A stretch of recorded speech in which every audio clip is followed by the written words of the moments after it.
আজকে বাংলার মানুষ দেখতে পাচ্ছে এই মুখ্যমন্ত্রীর অবস্থা কি। মিম और टीएमसी ये दोनों भाई भाई है। মুখ্যমন্ত্রী ভয় পেয়েছে, করবোটা কি? হিন্দুও আমার কাছে নেই, মুসলমানও চলে যাচ্ছে। এবার 26 নির্বাচন, মুখ্যমন্ত্রীর বিসর্জন। মাথাবাড়ি ঘটনা নিয়ে আমরা সব জানি ওখানে কি শাসন চলছে। লজ্জা করা উচিত। যার ঘরে চোর থাকে সেই ভালো বোঝে। আর মুখ্যমন্ত্রী যা জেনে গেছিল কি যাদেরকে দিয়ে ওই কাজ করিয়েছে, যদি এনআইএ ধরা পড়বে ওরা মেরে ফাটিয়ে দিবে আর চামড়া গুছিয়ে নিয়ে ওরা বলবে এবার বল বাপের নাম কি। কিন্তু মুখ্যমন্ত্রী জানতো ও কি করলো, এই জন্য সিআইডি কে বললো কি ওকে ধরে নে, আর নিজে পিঠ থাপ্থাপ করছে।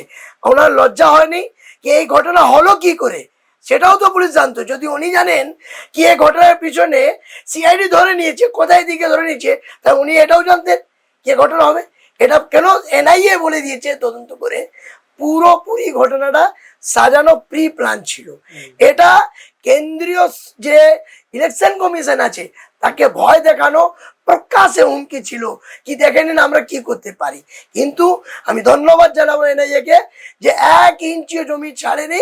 আর আজকে বাংলার মানুষ দেখতে পাচ্ছে এই মুখ্যমন্ত্রীর অবস্থা কি। क्योंकि आपने देखा मुख्यमंत्री छटपटा रही है कि हम जाए तो जाए कहाँ। एसआईआर फ्लॉप हो गया तो जो अल्पसंख्यक है और मैं कहूं जो पकड़ाया है उसकी जांच होनी चाहिए। वो ये मीम और टीएमसी ये दोनों भाई भाई है, कभी मीम कभी टीएमसी। आपने देखा उसकी फोटो है, हजारों फोटो है मुख्यमंत्री के साथ। मुख्यमंत्री को उस पर बोलना चाहिए কেন এই মালটা বাচ্চা ছিল টিএমসি তে, বড় হয়েছে মিমে। তো মিম আর টিএমসি এটা 5 টাকার কইনে দু ভাগ, হেড এন্ড টেল দুটা টিএমসি, দুটাই সন্ত্রাসবাদী। আর আজকে এটা মানুষ দেখতে পেয়েছি কি দুটা সন্ত্রাস কি করে বাংলায় মানুষ ভদ্র বাঙালিদেরকে কি করে চাপ দেওয়া হচ্ছে, সেটা বাংলার মানুষকে দেখা উচিত কি আজকে চাপের সৃষ্টি। মুখ্যমন্ত্রী কখনো অ্যাকচুয়ালি কি বলে না যে অনেক বছর ধরে কালো টাকা সহ্য করে বা কালেকশন করে যখন টাকা এক এক করে বেরিয়ে যাচ্ছে, এবার মুখ্যমন্ত্রী ভয় পেয়েছে, করবোটা কি? হিন্দুও আমার কাছে নেই, মুসলমানও চলে যাচ্ছে। কোনো উবায়ু, কবি কবির, কোনো औरंगजेब এইসব করে করে আরাবুল সাকাবুল ইসলাম সব তো চলে যাচ্ছে। ভাইরা যাবো কোথায়? নামাজ করলেন তারও গুরুত্ব পেলেন না, রাম রাম করলেন তারও কেন বাংলা জনগণ জেনে গেছে, হিন্দু মুসলিম সবই চাই জেনে গেছে। আর মুখ্যমন্ত্রী আপনার একটা কথা আছে না, মাঝে মাঝে বলে सरफरोशी की तमन्ना अब हमारे दिल में है, তার আগে লাইনটা দিন নাও।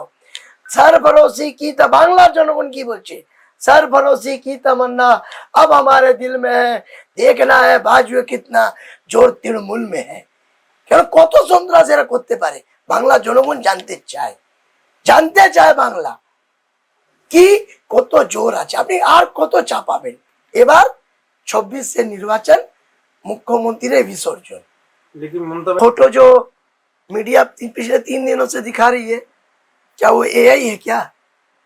आपके पीछे है, आपके ऊपर बोले नहीं तो कल्याण दा और नाम कल्याण आछे पुरो आछे पुरो सोनी ग्रह आछे पुरो ओ कल्याण दा ওর গায়ে দাঁড়িয়ে আছে, ওর বাড়িতে ফটো তোলাচ্ছে, টিএমসিরাও প্রচার করছে, মুখ্যমন্ত্রীর ছবি লাগিয়ে অনুষ্ঠানে যাচ্ছে। কে আছে? মিমদের বি টিম আছে, মিম না টিএমসির বি টিম। আর আপনি বললেন আপনি তো দেখেছিলেন চ্যানেল দেখাচ্ছিল, হুমায়ুন কবির কি বলেছিল, এই আমি এখান থেকে সরছি আর জিতে যাওয়াই মতন মুখ্যমন্ত্রীর পাশে যাব আর ডিপটি সিএম বাংলার মুসলিম হবে। স্বপ্ন দেখতে ভালো, কিন্তু আজকে বাংলা জনগণ জানতে চায় ল এন্ড অর্ডার শেষ হয়ে গেছে, মা বোনেরা ধর্ষিতা হচ্ছে, যুব কাজ পাচ্ছে না, এর দায় কে নেবে? কার দায় এটা? মুখ্যমন্ত্রী মাঝে মাঝে বলে আমার তো আর কিছু নেই, সব কেন্দ্রীয় যে ইলেকশন নিয়েছে। আমি বলছি আপনার চ্যানেলের মাধ্যমে বাংলা জনগণকে বলতে চাই, সারাক্ষণ যতক্ষণ মুখ্যমন্ত্রী আছে ইলেকশন কমিশন আপনি জেনে নেবেন, ইলেকশন কমিশন দায় আছে ফ্রি অ্যান্ড ফেয়ার ইলেকশন করাবার জন্য ল অ্যান্ড অর্ডার যে আছে ও সরাসরি রাজ্য সরকারের দায় হয়, মুখ্যমন্ত্রীর দায় আছে যতক্ষণ নতুন সরকার না আসবে। যে আসবে তারপরে আর এই যে ঘটনা চক্র চলছে, কখনো কুচবিহার আজকে ঝামেলা হচ্ছে, কখনো মাথাবাড়িতে, কখনো কলকাতায়, সব দায় নিতে হবে মুখ্যমন্ত্রীকে। কেন এখনো যে কন্টিনিউ প্রসেস আছে ল অ্যান্ড অর্ডার, সেটা কলকাতা পুলিশ, অপদার্থ পুলিশ আছে, কিন্তু কলকাতা পুলিশের দায় আছে, আর কেউ দায়কে এড়াতে পারবে না। উনি ইলেকশন কমিশন উনি যে করে দেখাচ্ছেন সেটা একদম বুঝাতে হবে कि ठीक करना आता है, रोने से नहीं होगा, सोने से नहीं होगा, काम करने से काम होगा। এটাই ইলেকশন কমিশন দেখাচ্ছে আপনাকে। আপনি তো ভবিষ্যবক্তা, অ্যাস্ট্রোলজার আছেন, তাহলে নিজের ভাগ্যটা চেক করে নিন। কেন আমরা তো টিভি মাধ্যমে অনেক গুগলে বলছে কি 4 মই দিদি গই, এটা আমি বলছি না, এখানে অ্যাস্ট্রোলজাররা বলছে দিদির উপরে ঘেরা চলে এসছে। তো দিদি বলবে কি?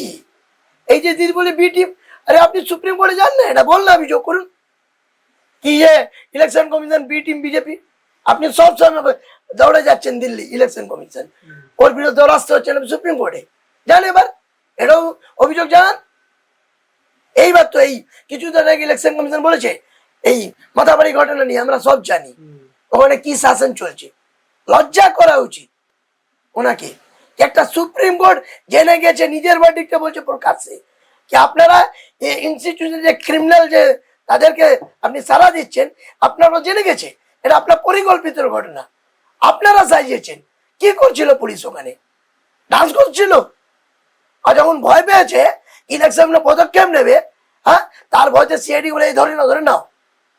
এটা চলবে না, আর বাংলা এসব চলবে না। 4 মই পরিবর্তনের দরকার, আসবে বিজেপি সরকার, আপনি মেনে নেবেন আমার কথা।